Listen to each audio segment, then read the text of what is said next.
Si Gina nagpapakala ng yelo. Nagpapala ng yelo para makababa doon sa hagdan doon sa aming balkon. At nang sa ganun ay marinis niya yung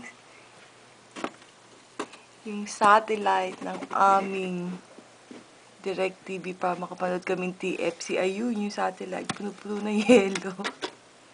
Ayun din yung aming barbecue cleaner. Ayan, yung barbecue. Nalutuan. Kaya kasi, Betty Lapeye lang Betty Lapeye. Manonood tayo nun marathon.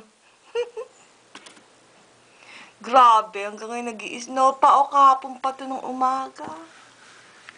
Si Jun nanunulay. Grabe, elo talaga. Diyos ko, tignan mo naman yan. Hanggang ngayon nag-i-snow pa. Noong oras na, mag-alas 10 na ng umaga, kahapon pa to.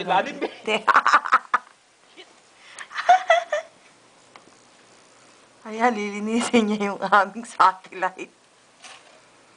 Makapanood lang ng DirecTV, TFC. Grabe, dami yelo. Ay, grabe, isang araw na nag-i-snow, walang tigil.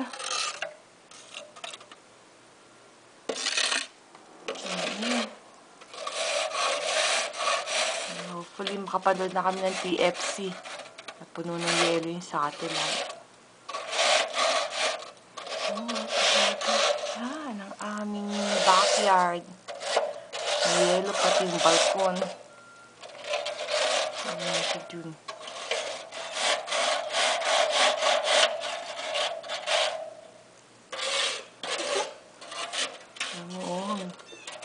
Pastuhod na ni Jun yung yelo sa likod.